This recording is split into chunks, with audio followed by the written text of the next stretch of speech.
Seperti yang kita ketahui, hari ini Badan Eksekutif Mahasiswa Seluruh Indonesia atau BEMSI menggelar aksi unjuk rasa di berbagai daerah. Mereka menyuarakan penolakan perpanjangan masa jabatan Presiden. Ya, lalu bagaimana tanggapan dari mantan aktivis 98 yang juga anggota DPR RI dari fraksi PDI Perjuangan, Adian Napitupulu sudah bergabung dari luar studio. Selamat malam, Bang Adian, apa kabar, Bang? Selamat malam. Baik, Bang Adian, politisi juga aktivis tentu masih mengetahui peta yang ada di lapangan di antara teman-teman yang turun ke jalan hari ini. Kalau dari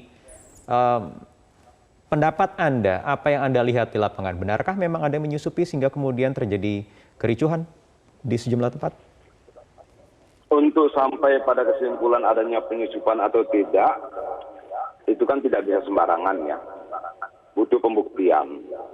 Tadi yang disampaikan Kapolda adalah dia harus membuktikan betul ada penyusupan. Siapa, kelompoknya apa, dan sebagainya. Nah, kalau menurut saya, akibat dari peristiwa kekerasan di lapangan, isu atau tuntutan mahasiswanya bisa tertutupi oleh isu kekerasannya. Itu yang menurut saya, tuntutan mahasiswa kan ada beberapa nih. 3 periode, BBM, minyak goreng, ekonomi stabilisasi harga, dan sebagainya. Dalam pemberitaan berikutnya akan tertutupi oleh peristiwa kekerasan yang terjadi. Itu menurut saya tidak menguntungkan buat gerakan mahasiswanya sendiri. Oke, Bang Adian, jadi menurut Anda siapa yang harus bertanggung jawab?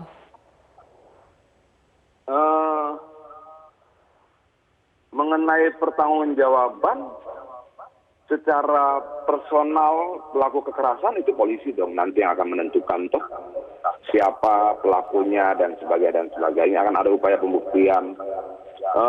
Di wilayah DPR itu kan ada puluhan mungkin ratusan CCTV, sehingga untuk alat bukti merangkai peristiwa dan peristiwa bukan hal sulit bagi polisi.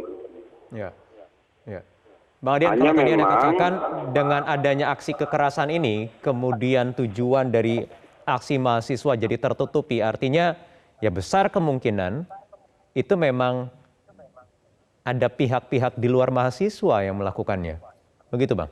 Kalau aksi tadi kan tidak semuanya mahasiswa toh, ada juga non mahasiswa, dan itu biasa saja menurut saya.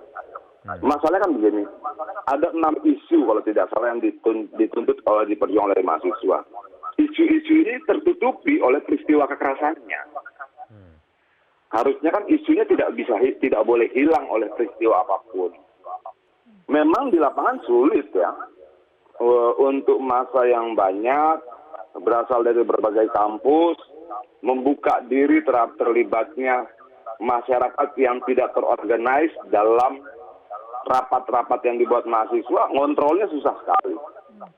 Nah, Bang Adian, Anda kan sebagai seorang mantan aktivis, pernah turun di lapangan, pernah merasakan atmosfer unjuk rasa dan memberikan tuntutan seperti itu. Apa biasanya yang terjadi? Bagaimana cara ada pihak-pihak yang menyusup ataupun mungkin dugaan menjadi penumpang gelap bisa ada di kalangan para mahasiswa yang sedang berunjuk rasa ini? Karena ini aliansi kampus ya. Sehingga biasanya tidak saling mengenal satu dengan yang lain. Yang saling mengenal itu kan di tingkat pengambilan keputusan antar kampus ya. Kalau bahasa kita dulu simpul kampusnya saling kenal. Tapi turun sampai ke bawah ke tingkat masih tidak saling kenal. Sehingga mengidentifikasinya juga sulit. Nah, aksi ini kan kalau dalam seruan-seruannya kan terbuka juga untuk elemen-elemen rakyat yang lainnya. Itu akan mempersulit kontrol lapangan juga. Yang menurut saya harusnya semua sudah dihitung. Kalau kita membuat demonstrasi kan perangkat aksinya itu bisa sampai 12 struktur. Bahkan bisa sampai 24 struktur. Tergantung dari prediksi kita terhadap aksinya. Lama aksinya, jumlah aksinya, potensi terjadinya bentrokan dan sebagainya. Itu kan dianalisa dalam rapat tuh. Lalu dari hasil analisa itu dibuatlah struktur organisasi aksinya. Dibentuklah perangkat-perangkatnya. Siapa yang bertanggung jawab, sisi sebelah kanan, sisi sebelah kiri, bagaimana menyortir orang masuk dan sebagainya.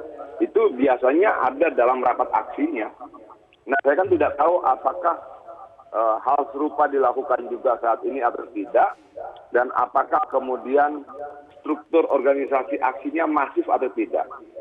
Aksi-aksi yang melibatkan aliansi kampus memang biasanya tidak saling mengenal, dan itu bisa membuka peluang orang yang tidak mereka kenal masuk dan mereka tidak bisa berbuat apa-apa. Oke, kalau sepengetahuan Anda, Bang Adian, yang ada di lapangan saat ini, simpul-simpul mahasiswa antar kampus ini bagaimana?